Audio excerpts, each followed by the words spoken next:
नसीम की विदेश में जब्त होगी संपत्ति। ये बड़े अपडेट सामने आए हैं। ईडी दर्ज करेगी भगोड़े आर्थिक अपराधी अधिनियम केस। इसी के साथ साथ निवेशकों के हजारों करोड़ रुपए लेकर विदेश भागा है रशीद नसीम। और रशीद के विदेश में लगातार इस तरीके की खबरें जो हैं वो सामने आई। संपत्ति भी जब्त की जाएगी, जो विदेश में संपत्ति है उसे भी जब्त किया जाएगा। इस कानून के तहत माल्या नीरव मोदी पर भी एक्शन लिया गया है और अब ये और बड़े एक्शन जो है ये लिए जाने की तैयारी है। तो आपको बता दें, राशिद नसीम की तमाम जो संपत्तियां हैं उन्हें जब्त किया जाएगा।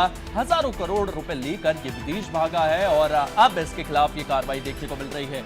ईडी दर्ज करेगी भगोड़े आर्थिक अपराधी अधिनियम केस। इसी के साथ साथ निवेशकों के हजारों करोड़ रुपए लेकर जो ये विदेश भागा है, विदेश में जो संपत्तियां हैं उन्हें भी जब्त किया जाएगा। तो योगी आदित्यनाथ सरकार जो है वो एक्शन मोड में नजर आ रही है। इस कानून के तहत माल्या नीरव मोदी और तमाम भगोड़ों पर एक्शन लिया गया है और अब इन पर भी इस तरीके का एक्शन देखने को मिलेगा। आपको बता दें, लखनऊ में राशिद नसीम की विदेश में तमाम संपत्तियां हैं उन्हें जब्त करेगी। ईडी दर्ज करेगी भगोड़े आर्थिक अपराधी अधिनियम केस। इसी के साथ साथ निवेशकों के हजारों करोड़ रुपए लेकर ये विदेश भागे हैं और अब इन पर यह कार्रवाई देखने को मिल रही है। रशीद की विदेश में खरीदी गई संपत्तियां भी जब्त की जाएंगी। इस कानून के तहत माल्या और नीरव मोदी पर भी एक्शन लिया।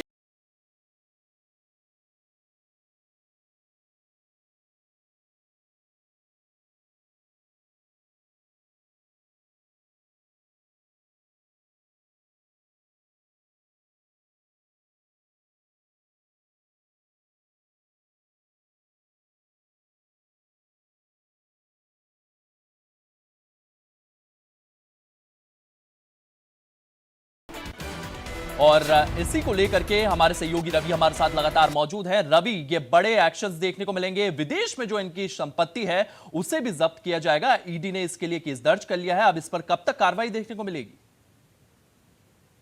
देखिए, निश्चित तौर पर अब ईडी की तरफ से कार्रवाई की जा रही है और राशिद नसीम की जो विदेश में जो संपत्ति है वो जब्त की जाएगी और ईडी जो भगोड़ा आर्थिक अपराधी अधिनियम का जो केस है वो इसके जरिए दर्ज करेगी और निवेशकों के हजारों करोड़ रुपए जो विदेश लेकर राशिद नसीम में भाग गया था, राशिद विदेश में खरीदी गई संपत्तियों को भी जब्त किया जाएगा। और हालांकि इस पूरे मामले को लेकर लगातार अब कार्रवाई है वो जारी है और अब बिल्कुल निश्चित तौर पर कि जिस तरीके से ये पूरा गड़बड़झाला किया गया था और राशिद नसीम ने जिस तरीके से ये लोगों को ठगी की थी बड़े पैमाने पे, और उसको लेकर अब ईडी की कार्रवाई है वो अब आगे बढ़ रही है और राशिद नसीम की जो विदेश में संपत्ति है वो जो अर्जित की गई है गैर कानूनी ढंग से, उसको जब्त करने का काम ईडी की तरफ से किया जाएगा और जाहिर है कि एक बड़ी कार्रवाई है वो करने की तैयारी ईडी की तरफ से की जा रही है। जी रवि, लगभग कितने करोड़ रुपए की संपत्ति जो है इसकी विदेश में है और कब तक इसको लेकर के पूरी की पूरी कार्रवाई देखने को मिलेगी? जिस तरीके से लगातार इन जैसे ठगों के लिए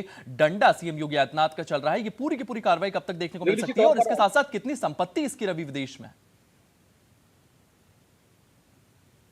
देखिए, जाहिर है कि बड़े पैमाने पे संपत्ति है वो अर्जित की गई थी और हजारों लाखों लोग ऐसे हैं जिनको ठगी का शिकार बनाया गया था बड़े पैमाने पर। और इसको लेकर जहां तमाम सारे जो मामले हैं वो दर्ज कर कार्रवाइयां वो की गई, वहीं आपको बता दें इस पूरे मामले को लेकर ईडी की जो कार्रवाई है वो जारी है। ईडी अब इस पूरे भगोड़ा अपराधी अधिनियम केस है वो दर्ज करेगी और इसको लेकर ही जिस तरीके से अब कार्रवाई है वो ईडी की और तेज हो गई है और निवेशकों के हजारों करोड़ रुपए लेकर ये विदेश भाग गया था और जिसको लेकर अब जो विदेश में इसकी संपत्तियां है उसको जब्त करने की कार्रवाई ईडी की तरफ से की जाएगी। हालांकि ईडी की तरफ से जो कार्रवाई है वो तेज कर दी गई है और जिस तरीके से जो हजारों करोड़ रुपए लेकर विदेश भागने का जिसका मामला था राशिद नसीम का और इसके बाद उसने विदेशों में जो संपत्ति है वो बनाई है उसको जब्त करने का काम ईडी की तरफ से किया